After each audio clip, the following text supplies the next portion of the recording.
అరే మీ నాయకుడే లేడయ్యా, కేసీఆర్ బయటికే రావట్లే. జూబ్లీ హిల్స్ ఎన్నికలప్పుడు కూడా కేసీఆర్ ఒక వీడియో కూడా రిలీజ్ చేయలే. కేసీఆర్ జూబ్లీ హిల్స్ ఎన్నికల్లో కేసీఆర్ ఒక వీడియోని కూడా రిలీజ్ చేయనటువంటి పరిస్థితుల్లో కేసీఆర్ ఉన్నాడా? ఇంకేం పార్టీ అనేది పిచ్చకుంట్ల పార్టీ అని చాలా మంది అవహేళన చేయడం మొదలు పెట్టారు బీఆర్ఎస్ పార్టీని.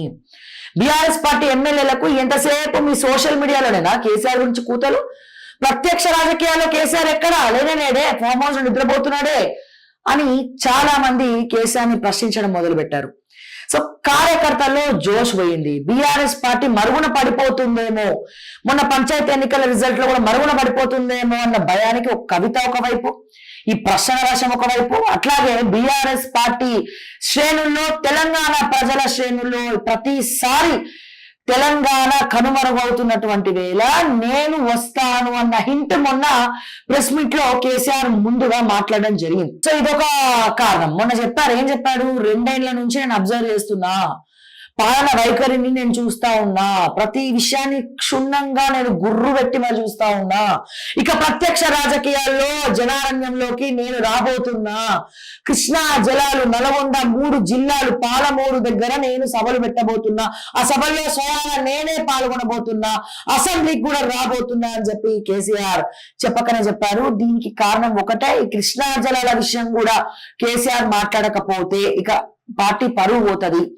కేసీఆర్ స్వయంగా రావాలి, పార్టీ పరువు పోతే, అసెంబ్లీకి కేసీఆర్ రాకపోతే బీఆర్ఎస్ పార్టీ చచ్చిపోతుంది అన్న ఉద్దేశంతో చాలా మంది కేసీఆర్ ని ఇన్సిస్ట్ చేయడం జరిగింది. అయినా కేసీఆర్ ఎవరి మాట వినడు. ఆయన రావాలనుకున్నప్పుడే వస్తాడు.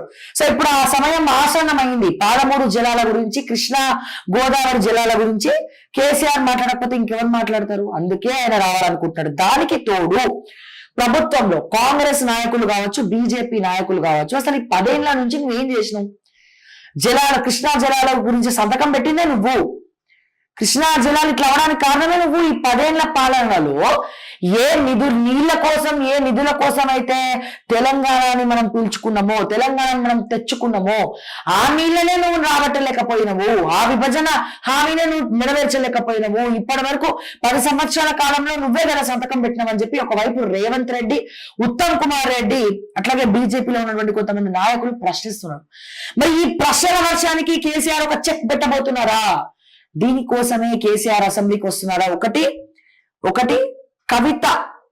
కవితను వ్యతిరేకంగా తిప్పికొట్టడం కోసం, మరొకటి బీఆర్ఎస్ పార్టీ శ్రేణుల్లో జోష్ నింపడం కోసం, ఇంకొక విషయము రేవంత్ రెడ్డిని కావచ్చు, ఉత్తమ్ కుమార్ రెడ్డి కావచ్చు, కృష్ణా జలాల విషయాల్లో బీఆర్ఎస్ పార్టీని అనునిత్యం